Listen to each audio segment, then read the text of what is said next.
Bonjour à tous et bienvenue sur notre émission Espace Pro qui est consacrée aujourd'hui à l'immobilier. Avec nous pour répondre à vos questions, Bruno Maman et Pintras Botbol. Bonjour. Bonjour. Donc, professionnel de l'agence Blanc-Bleu.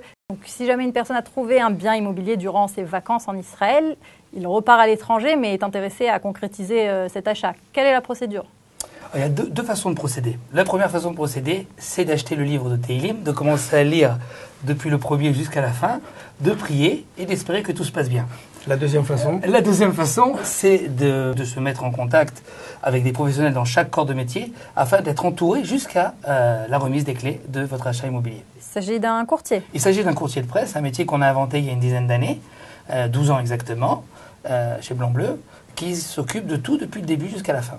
Et pour vous donner un petit exemple, sachez que par exemple, on a rencontré des clients au tout début de Blanc-Bleu dans les aéroports, des gens qui faisaient que des allers-retours pour finaliser leur achat de biens, pas finaliser l'intégralité du bien, ni l'avocat, ni la banque. On parle que d'acheter le bien, seulement d'acheter le bien, des allers-retours, il manque ce papier-là, il manque ce papier-là, et le courtier est là pour faciliter les choses. Donc cela nous amène directement à la seconde question de cette émission. Quelle est la procédure avant de faire un prêt immobilier en Israël ? Alors, pour ceux qui ont de l'argent, il n'y a pas de problème, il n'y a pas de procédure, il n'y a rien du tout. Vous pouvez y aller, vous pouvez acheter. Maintenant, la procédure pour ceux qui prennent un crédit en Israël, c'est une procédure un tout petit peu plus compliquée. Il faut fournir les papiers avec les revenus de France, tant au niveau de l'avis d'imposition que des relevés bancaires, que différentes sources de revenus, afin de pouvoir avoir un accord de crédit. Cet accord de crédit est obligatoire. Pourquoi ? Parce qu'il n'y a pas de cause suspensive de prêt en Israël. Si vous achetez un bien et que vous n'avez pas le crédit, on peut continuer à prier, mais si vous n'avez pas de crédit, la vente ne s'annule pas. On est obligé de continuer les procédures jusqu'à l'annulation de cette vente-là. Et dans ce cas-là, l'argent que vous avez mis est perdu. Mais cet accord, c'est quelque chose de compliqué à obtenir ? Chez Blanc-Bleu, entre 24 et 48 heures, on peut vous obtenir un accord de crédit. Ça, c'est rapide.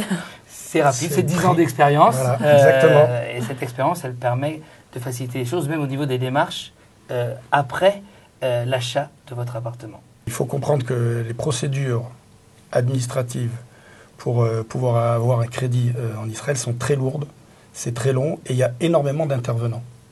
Entre les vendeurs, l'acheteur, l'avocat des différents intervenants, envoyer un expert pour expertiser le bien, faire toutes les différentes inscriptions au bureau de la justice, au cadastre, etc., etc.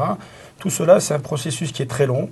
Et le fait d'avoir quelqu'un qui centralise un petit peu tout ce travail, qui est en contact en permanence avec tous les intervenants, qui met en permanence la pression à la banque pour que le dossier soit vivant et soit en avant, c'est quelque chose qui est fondamental.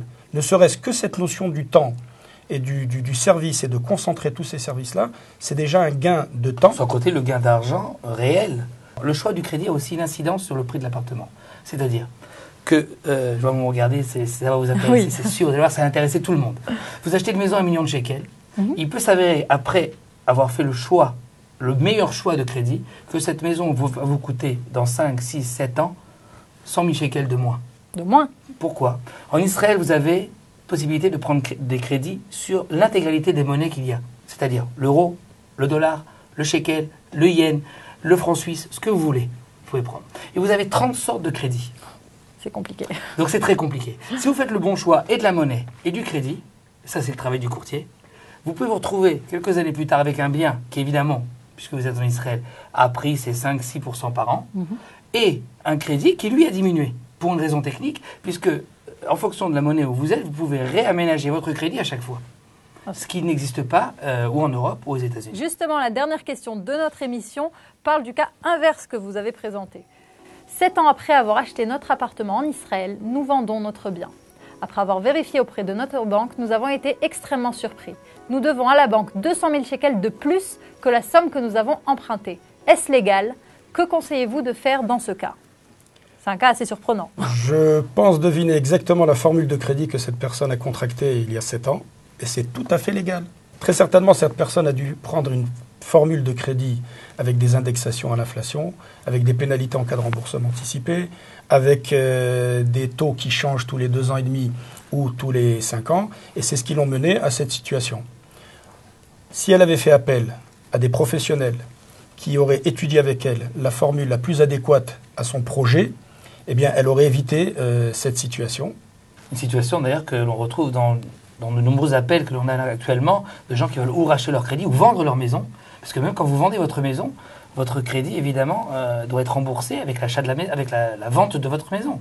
Donc, c'est des situations paradoxales. Et les gens nous demandent qu'est-ce qu'ils peuvent faire. Dans un cas comme celui-ci, y a-t-il vraiment une solution?